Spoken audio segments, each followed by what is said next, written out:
On my wedding. Yeah, I didn't want it to go to waste. That's very kind.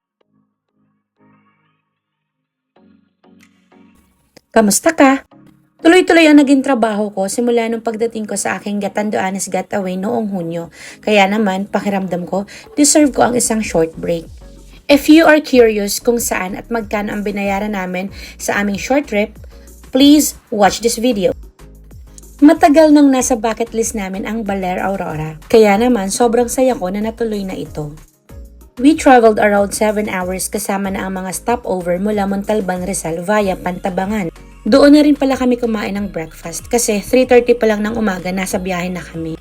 Pero nakafocus ang vlog na ito sa aming beach trip at sa napakagandang accommodation na nakuha namin sa Barangay Buhangin sa bayan ng Baler. For me, Santorini vibe yung atake ng villa nila.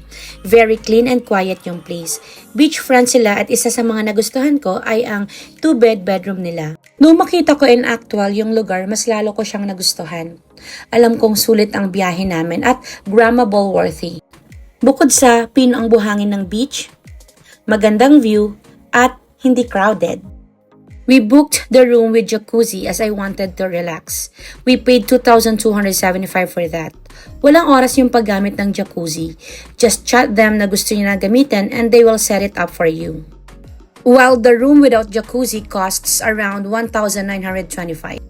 But if you are having a holiday with your family and friends and you prefer to rent the whole villa, you may pay 4,200 up and down na yon.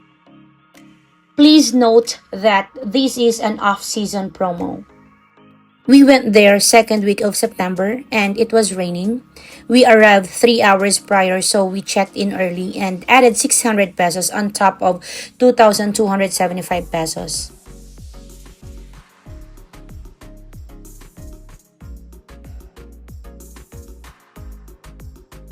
They don't serve food but you can use their kitchen kung gusto nyo magluto with additional 300 pesos hanggang sa mag-checkout na kayo. As for us, we decided to drive into town proper which is more or less 10 minutes drive away from the resort to buy some drinks, snacks, and food for dinner.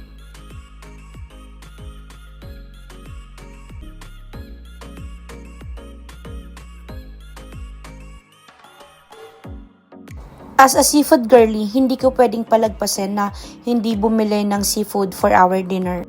But because of the bad weather, kaya nakatulog kami at gabi na kami nakalabas so hindi kami nakabili ng seafood. We ended up getting our dinner from Andox, 7-Eleven, and Mr. DIY for the snacks and drinks. Which was a good thing kasi medyo nakatapid kami.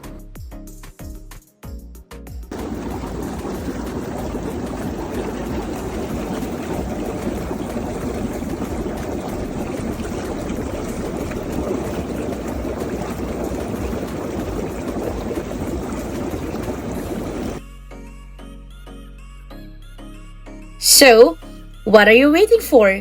Consider the beautiful town of Baler for your next beach holiday and contact Scarson Bay Resort for your accommodation.